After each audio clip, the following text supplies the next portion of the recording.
గారు మీ పార్టీ కీలక నేత విజయసాయిరెడ్డి రాజీనామాను ఎలా అర్థం చేసుకోవాలి? తిరిగి ఆయనకి రాజ్యసభ సభ్యుడిగా మళ్ళీ అవకాశం దక్కింది. మొన్న లోక్సభ ఎన్నికల్లో లోక్సభ అభ్యర్థిగా అవకాశం దక్కింది. ఇంకా 4 ఏళ్ళు పదవీ కాలం ఉంది రాజ్యసభ సభ్యుడిగా. అయినా కూడా పార్టీకి రిజైన్ చేశారు. ఏమనంటే 40 ఏళ్ళు పార్టీకి నేను సేవలు అందించాను, అంటే ప్రధానంగా వైఎస్ఆర్ కాంగ్రెస్ పార్టీ ఫ్యామిలీతో నేను అనుబంధం ఉంది అన్న వ్యాఖ్యలు కూడా చేశారు. ఈరోజు ఆయన చేసిన కామెంట్స్ మీద ముందు మీ స్పందన ఏంటి? Good afternoon sir. Good afternoon అండి. విజయసాయి రెడ్డి గారు మరి పార్టీలో ఎంతో కీలకమైనటువంటి వ్యక్తి.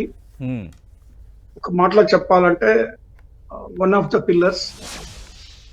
మరి అలాంటి వ్యక్తిగతమైనటువంటి కారణాలతోనే రిజైన్ చేస్తున్నానని మాట్లాడి, కానీ నా వ్యక్తిగత అభిప్రాయం నేను ఇక్కడ మాట్లాడదలుచుకున్నాను. ఎందుకంటే దాని మీద పార్టీ మాకు ఎలాంటి ఆదేశాలు లేవు మాట్లాడడానికి. ఇప్పటికీ మీరు ఇప్పుడు సడన్ గా పిలిచారు కాబట్టి నేను దాని గురించి నా వ్యక్తిగతంగా నేను స్పందించదలుచుకున్నాను. ఇది సరైనటువంటి సమయం కాదు అనేటువంటిది నా అభిప్రాయం. ఎందుకంటే జగన్మోహన్ రెడ్డి గారు పార్టీ పరంగా మరి ఆయనకి ఇచ్చినటువంటి ప్రాధాన్యత ఏ ఒక్కరికి కూడా రాజ్యసభకు 2 సార్లు రాజ్యసభకు పంపించేటువంటి విషయంలో కానీ, పార్టీలో ప్రధాన కార్యదర్శి హోదా కానివ్వండి, లేదా కేంద్రంలో మరి రాష్ట్రానికి సంబంధించినటువంటి అన్ని విషయాలను కూడా చక్కబెట్టేటువంటి హక్కు లేదా అధికారం ఆయనకి ఇచ్చినటువంటి పరిస్థితుల్లోనే గతంలో అధికారంలో ఉన్నప్పుడు కానీ అధికారంలో లేనప్పుడు కానీ. అయితే మరి ఆయన అర్ధంతరంగా ఆయనకి ఇచ్చినటువంటి బాధ్యతలను వదిలేసి మరి ఏదైతే ఈరోజు జగన్మోహన్ రెడ్డి గారు కానీ పార్టీ కానీ ఉన్నటువంటి కొన్ని ఇబ్బందికరమైనటువంటి పరిస్థితుల్లో మరి ఆ విధంగా వదిలేసి వెళ్ళడం అనేటువంటి దాన్ని నేనైతే వ్యక్తిగతంగా ఒక వైఎస్ఆర్ కాంగ్రెస్ పార్టీ కార్యకర్తగా మరి బాధ పడవలసినటువంటి పరిస్థితి. అలాంటి ఎంతో మంది కూడా బాధపడుతూ నాకు అంటే కాకమన్ రాజశేఖర్ గారు పార్టీని వీడటానికి రాజ్యసభ సభ్యత్వానికి రాజీనామా చేయడానికి ఆయన చెప్పిన కారణాలు సహేతుకమని మీరు భావిస్తున్నారా? అంటే ఇప్పుడు ఆయన చెప్పిన కారణాలు ఏముంది అండి? వ్యక్తిగత కారణాలు. నేను వ్యవసాయం చేసుకోవాలనుకుంటున్నాను.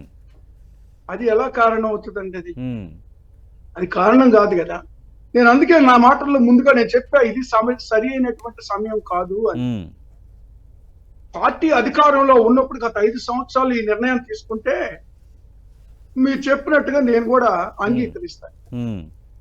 మనం ఏ నిర్ణయం తీసుకున్నాం, కానీ పార్టీ ఈ రోజు మరి తిరిగి అధికారంలోకి రావడానికి శ్రమిస్తున్నటువంటి సందర్భంలో ఈరోజు జగన్మోహన్ రెడ్డి గారికి అండగా నిలబడవలసినటువంటి వ్యక్తులు ఇప్పుడు నాలాంటి ఒక సామాన్య కార్యకర్తలు లేదా ఒక చిన్న పదవులు చేసినటువంటి వాళ్లే ఈ రోజు పార్టీ కోసం నిలబడ్డ పరిస్థితులు ఉన్నాయి. సామాన్య కార్యకర్తలు అక్రమ కేసులు భరిస్తూ, మర్డర్లు జరిగినా కూడా ఆ కుటుంబాలు భరిస్తూ, మరి ఎన్ని విధాల హింసలు పెట్టినా కూడా జగన్మోహన్ రెడ్డి గారిని వదలకుండా ఈ రోజు పార్టీని అంటి పెట్టుకున్నటువంటి వాళ్ళు మరి ఎంతమందో ఉన్నారు. వాళ్ళు ఏమనుకోవాలా?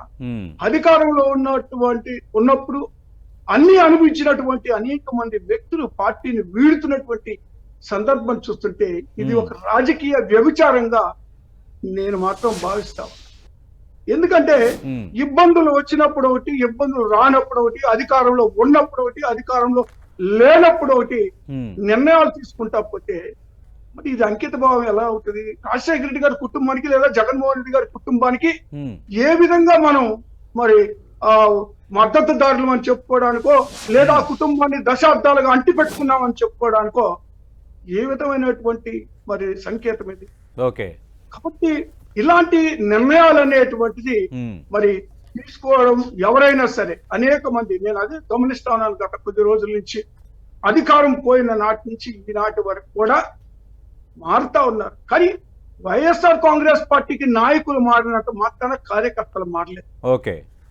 నిజమైన కార్యకర్తలు, నికాసమైన కార్యకర్తలు ప్రాణాలు నిలబడి ఈ రోజు పార్టీ జెండా పట్టుకొని ఈ రోజు వీధుల్లో తిరుగుతా ఉన్నారంటే అది వాళ్ళకి హ్యాట్స్ ఆఫ్ చెప్పాలా, ఆ కార్యకర్తలకి హ్యాట్స్ ఆఫ్ చెప్పాలి. అలాంటి పరిస్థితుల నుండి అది అన్ని అనుభవించి ఆయనకు అత్యంత సన్నిహితం ఉన్నటువంటి వ్యక్తులు నేను అసమర్థుని కనుక ఈ నిర్ణయం తీసుకున్నాను, నాకన్నా సమర్థులైనటువంటి వాళ్ళు మరి పోస్ట్ తీసుకుంటే బాగుంటది అని ఒక పెద్ద నాయకులు మాట్లాడుతూ ఉంటే చాలా ఆశ్చర్యం అనిపిస్తది. మరొక పక్క జగన్ గారితో మాట్లాడి నిర్ణయం తీసుకున్నానంటే జగన్మోహన్ రెడ్డి గారు వెళ్ళమని చెప్తారా అండి? వైఎస్ఆర్ కాంగ్రెస్ పార్టీని వేయడమని చెప్తారా అండి? వైఎస్ఆర్ కాంగ్రెస్ పార్టీకి ద్రోహం చేయమని చెప్తారా అండి? వైఎస్ఆర్ కాంగ్రెస్ పార్టీకి మరి వెన్నుపోటు పోవడమని చెప్తారా అండి? చెప్పరు కదా. జగన్మోహన్ రెడ్డి గారు మరి పేదల పక్షాన నిలబడేటువంటి వ్యక్తి, మరి ఎస్సీ ఎస్టీ బీసీ మైనార్టీల సంక్షేమం కోసం గత 5 సంవత్సరాలు నిలబడి అవన్నీ మాట్లాడదాం, ఖచ్చితంగా అవన్నీ మాట్లాడదాం. విద్యాసాగర్ గారు, మరి ఈ విధంగా వీళ్ళందరూ అధికారంలో ఉన్నప్పుడు పదవులు అనుభవించి ఈ విధంగా వెళ్ళటాన్ని మేమే రాజశేఖర్ గారు డ్రామాలు కూడా ఆడే అవకాశం కూడా ఉంది కదా, ఇద్దరు డ్రామా ఆర్టిస్టులే కదా. అంటే దీని వెనక ఒక డ్రామా కూడా ఉండొచ్చు అని అంశాన్ని ప్రస్తావిస్తున్నారు. ఒకటి. రెండోది, అన్ని పదవులు అనుభవించి విజయసాయిరెడ్డి వెళ్ళిపోయాడని ఎలా అంటారు వైఎస్ఆర్ కాంగ్రెస్ పార్టీ నేతలు? జగన్మోహన్ రెడ్డితో శైల్ అవుతూ కేసులు అనుభవించారు, జైలు జీతం అనుభవించారు. ఇప్పటికీ ఈడీ సిబిఐ అన్ని కేసులు అన్ని విచారణలు ఎదుర్కొంటున్న పరిస్థితి ఉంది కదా. దాన్ని పదవులు అనుభవించారా ఎలా అంటారు? బాధ కూడా అనుభవించారు కదా. ఇది విద్యాసాగర్ గారు పాయింట్అవుట్ చేస్తారు. ఇంకోటి, ఎవరు లేనప్పుడు ఆయన ఒక్కడే ఉన్నాడు. సార్ సతీష్ గారు మాట్లాడండి. ఇప్పుడు నేను మాట్లాడింది అన్ని పదవులు అనుభవించి పార్టీని అనేక మంది వీడారని చెప్పి విజయసాయి రెడ్డి గారి గురించి నేను మాట్లాడాను. జనరల్ గా ఇప్పుడు మన రాజ్యసభ మెంబర్స్ చేరారు కదండి, 3 వెళ్ళారు రాజ్యసభ మెంబర్లు వెళ్ళిపోయారు కదండి. అంతకుముందు 23 మంది ఎమ్మెల్యేలు వెళ్ళారు కదండి. లేదా అంతకు ముందు మంత్రులుగా చేసినటువంటి వాళ్ళు లేదా ఎమ్మెల్యేలుగా చేసినటువంటి వాళ్ళు మళ్ళీ ఇటీవల పార్టీలు మారి అధికారాలను అనుభవించి వెళ్ళారు కదా. నేను జనరల్ గా అందరి గురించి మాట్లాడుతా ఉన్నాను. తర్వాత విజయసాయి రెడ్డి గారు క్యారెక్టర్ అసాసినేషన్ ఎవరు చేసిందండి? తెలుగుదేశం పార్టీ చేసింది, వాళ్ళే చేశారు కదా. జనసేన వాళ్ళు చేశారు కదా. విజయసాయి రెడ్డి గారు ఎవరు చేశారు? వైఎస్ఆర్ కాంగ్రెస్ పార్టీని బదనాం చేయాలని, వైఎస్ఆర్ కాంగ్రెస్ పార్టీని అప్రతిష్ట పాలు చేయాలని ఈ పార్టీలు పన్నిన కుట్రలో భాగంగానే ఆయన ఉచ్చులో ఇరుక్కుపోయిన పరిస్థితులు ఉన్నాయి. ఆయన ఇబ్బంది పెట్టినటువంటిది ఆయన క్యారెక్టర్ అసాసినేషన్ చేసిన వాళ్ళు మేం కాదు, అది గుర్తు పెట్టుకోవాలని నేను కోరుతా ఉన్నా. తర్వాత నేను ఇంకోటి కూడా చెప్పదలుచుకున్నాను. ఇప్పుడు పార్టీ ఆయన స్థాపించినప్పటి నుంచి ఆయన ఎలాగున్నారు అనేక మంది కూడా ఉన్నారు పార్టీ. మేమందరం కూడా పార్టీలో నుంచే పనిచేసాం. ఆయనకి ఇచ్చినటువంటి ప్రాధాన్యత ఏంటో తెలుసు. మీరు దాన్ని వేరే విధంగా తీసి సజ్జల గారికి వీళ్ళకి పోటీలు, ఎవరు పోటీలే ఉండవండి. ఎవరో ప్రాధాన్యత వాళ్ళకు ఉంటుంది. ఎందుకంటే నలుగురు కలిస్తేనే ఒక పార్టీ నిలబడుతుంది. అందులో భాగంగానే సజ్జల గారు పార్టీకి సంబంధించినటువంటి వ్యవహారాలు చూస్తే, ఈయన పార్లమెంటరీకి సంబంధించినటువంటి వ్యవహారాలు ఈయన చూసినటువంటి పరిస్థితులు ఉన్నాయి. అంటే కాకాని రాజశేఖర్ గారు ఉత్తరాంధ్ర ఇన్ఛార్జిగా ఆయనకు అవకాశం ఇవ్వటం కొంత పార్టీని డ్యామేజ్ చేశారన్న ఒక అభిప్రాయం, అది చర్చ జరిగిన మాట వాస్తవం కదా వైఎస్ఆర్ కాంగ్రెస్ పార్టీలో. 2 సోషల్ మీడియా ఇన్ఛార్జిగా జిల్లాల వారీగా సదస్సులు పెట్టి సైరా విజయసాయి రెడ్డి అంటూ ఇండివిజువల్ ఇమేజ్ని పెంచుకునే ప్రయత్నం చేశారన్న దానిపైన పార్టీలో చర్చ జరిగిన మాట వాస్తవం కాదా?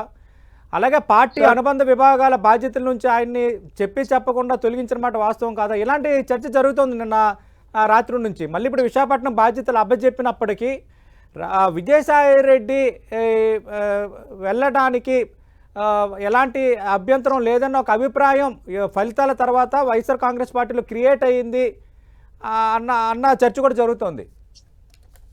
సతీష్ గారు, పార్టీల్లో అనేక మంది వెళ్తా ఉంటారు, వస్తూ ఉంటారు. అదే నేను ముందుగా మాట్లాడిందండి. అనేక మంది పార్టీ అని అనుభవించి వెళ్ళిపోయినటువంటి వాళ్ళు ఉన్నారు అని నేను మాట్లాడిన కారణం కూడా అదే సార్.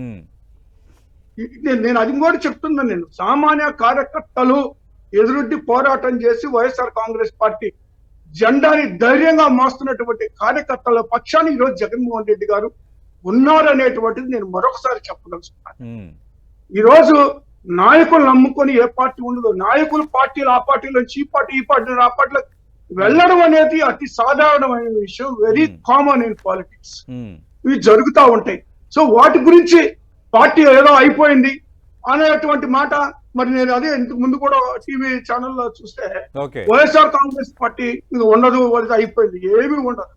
ఇలాంటి ఎన్నో ఒడిదుడుకుల్ని ఎదుర్కొనే జగన్మోహన్ రెడ్డి గారు ఈ పార్టీని నిలబెట్టి మళ్ళీ అధికారంలో తీసుకొచ్చారు. ఓకే మళ్ళా రేపు 29లో ఖచ్చితంగా మళ్ళీ మీ పార్టీని అధికారంలో తీసుకొస్తా ఉంటారు. వీళ్ళు మాట్లాడుతా ఉన్నారండి ఈ రోజు మరి ఇందులో ఏదో కుట్ర ఉందని. జగన్ కుటుంబంలో ఎలాంటి విభేదాలు లేవని చెప్తున్నారు, మరి ఎందుకు వదిలేసినట్టు ఇంత టఫ్ టైంలో? 40 ఏళ్ళ అనుబంధం ఉంది, వైఎస్ రాజారెడ్డి నుంచి అనుబంధం ఉన్న అంటున్నారు. ఎందుకు ఇలాంటి టఫ్ టైంలో 4 ఏళ్ళ పదవీ కాలాన్ని వదులుకోవటం? సింపుల్గా వ్యవసాయం చేయడానికి వెళ్ళిపోతానంటే ఎవరైనా నమ్ముతారా?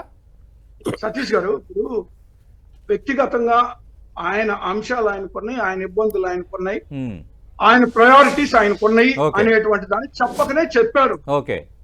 కాబట్టి ఇప్పుడు దాని గురించి ఇప్పుడు ఏ కారణం చేత వెళ్తున్నారు అనేటువంటిది అప్రస్తుతం. ఇంకా వెళ్ళాలని నిర్ణయం చేసుకున్నారు, రిజైన్ చేసి అయిపోయింది.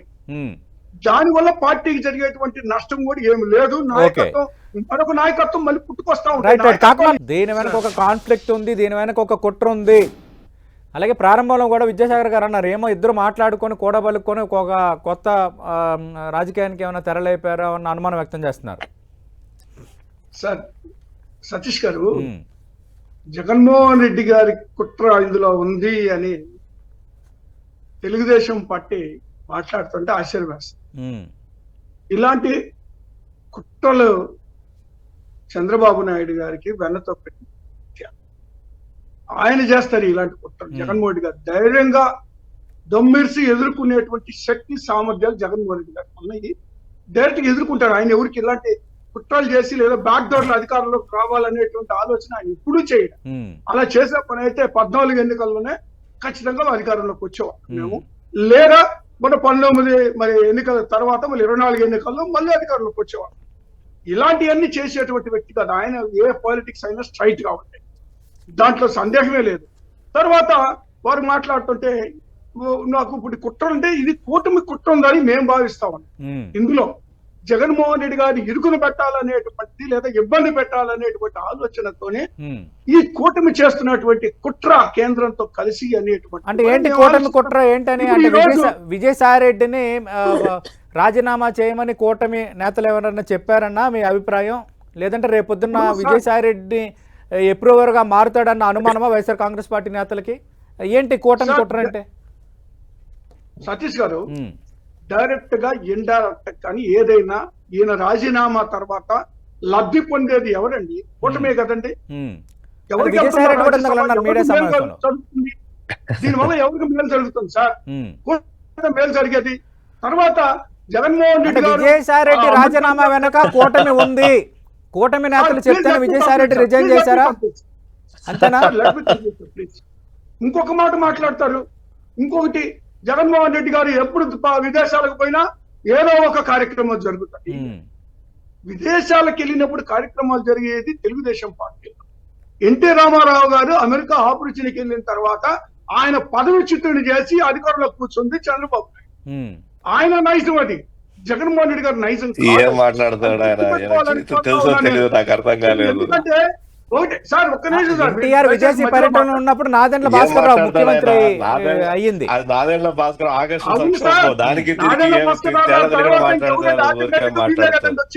అవును, కుట్రలంతా ఇప్పుడు అక్కడి నుంచే ప్రారంభం అయింది కదండి.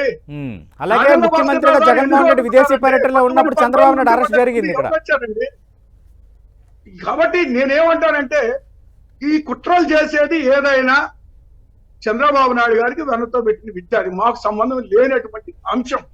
తర్వాత ఈ కూటమి ఏదో ఒక విధంగా వైఎస్ఆర్ కాంగ్రెస్ పార్టీని జగన్మోహన్ రెడ్డి గారిని ఇరుకుని పెట్టేందుకు అనేక ప్రయత్నాలు చేసి లేదా విజయసాయి రెడ్డి గారిని రకరకాలుగా మరి కేసుల్లో ఇరికిచ్చి రకరకాలుగా ఆయన ఆర్థిక అంశాల్లో కానీ అన్నిట్లో కూడా ఆయన్ని మరి అష్టదిగ్బంధం చేసి ఈ కార్యక్రమం కూడా చేసి ఉండొచ్చు అనేటువంటిది.